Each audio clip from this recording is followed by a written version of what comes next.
also understand what's happening on a national level or international level. The deep trends in society, the movements in society. Then you must define or understand the needs, the expectations of the target groups, the people you're working with. Then once you know what you're supposed to work for or work with, who you're supposed to work with, you're supposed to have the ability to design and plan and carry out projects. So the training, I don't know here, but it's focused on project management a lot. So to define the goals, objectives, and the means to reach the goals and objectives, their evaluation, all these kinds of things.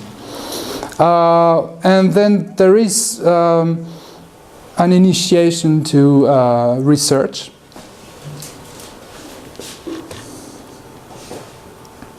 And to finish, give you a picture of animateurs in France, so their number. And so it's not easy because social work professions are rather well established, and so to work with, for example, people with disabilities, you have to get a particular training, and so it's easier to count the number of professional social workers, but it's more difficult with animateurs and youth workers because, one, there's a lot of voluntary workers, and two, a minority of them are actually trained and qualified as professional animateurs, which means that you can, for example, you can become an animateur without being trained as one or qualified as one, which is not possible for social workers, for example, in France.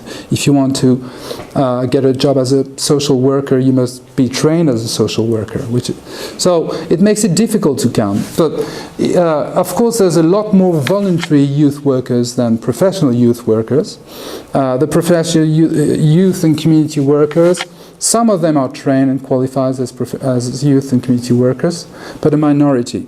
So we think that there are between 100,000 and 150,000 professional animateurs in France today. You see, 100,000, 150, it's not very precise, but it gives an idea. They're employed by local authorities, for example, in youth services, in local councils or cities. And a lot of them also work in associations, like organizations, charities, we'll call them in English. I don't know what's the equivalent in Finland. It's private. It's not public, but it's the third. Yes, the third sector is the third. The organizations that can receive public funding from the state, but they are not state-run. So in these organizations, you can find quite a number of animateurs. So either working with young people or adults, or the elderly, for example. Well, I said 150,000. He says 120, but right. So now I think it's about 10 past 10. So we're coming near the break we had mentioned. We could do that, and then it would be nice if we could have a discussion, if you would have questions. I can also have questions, because it's my first time here, so maybe you can bring information to me, comparing with what I've presented. Shall we do that then? Yeah? 10 minutes? Okay, fine. Thank you. Thank you for your attention.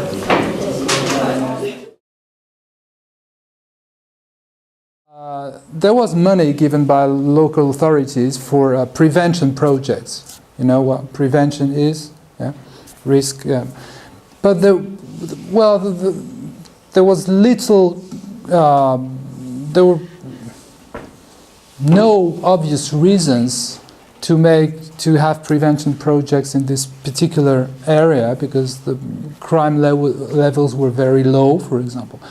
So the youth workers had to take the money and build the project, but they have to give the right answers to the funders, but they did differently on the ground, actually. They used the money quite differently because there was no need for prevention, they thought.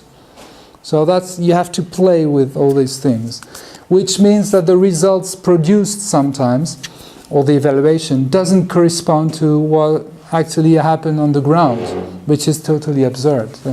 Because when you're asking people on the ground to provide something, they can provide it, but because they will answer to the requirements, but it has no substantial reality because it does not fit local context. So that's the problem with top-down procedures. And there's more and more top-down procedures in youth and community work. Or could you give an example of a project that worked with young people you heard of or you had you experienced? A very concrete example and even modest and simple example of a successful activities where you feel that the young people were really active. I don't know, organization of a trip or whatever. Could you give me an example where young people think were active participants?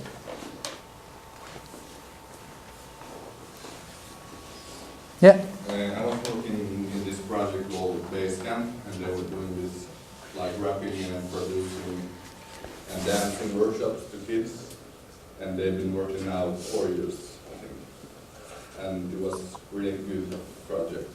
So there were a number of workshops offered to the young people in Helsinki. In Helsinki. Yeah. And the teachers were like the best rappers in Finland, the best producers, and so on. Okay, so but then the young people were there was a program of workshops. Yeah. And they could choose. Yeah. Okay.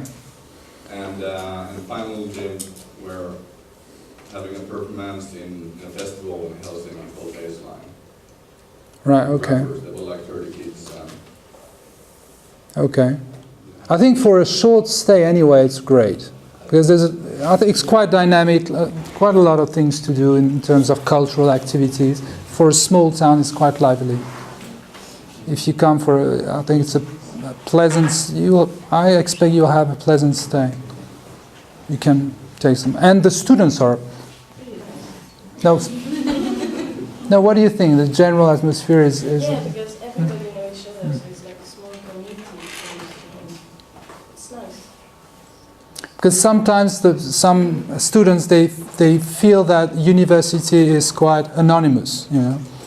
Because in France at least the campuses are huge. You've got 20,000 students, and you take your class, and then you're not familiar with the others. It's more difficult to get contacts in a huge campus. It depends on your personality, of course, but I hear that from a number of students. So if you come for a short stay on a campus where there's 20,000 students, it might be difficult to get in touch with people, whereas on a small campus, it's very easy. Well, anyway, you know how to contact me, so please do if you have any questions or. Okay, fine. So it's not clear to me. Are you coming tomorrow? Shall I see you tomorrow again? Yeah. Okay. So that's the part. Yeah, I'm really interested in this multiculturalism issue and secularism and how you deal with these issues in Finland. We'll talk about this tomorrow. Thank you. Thank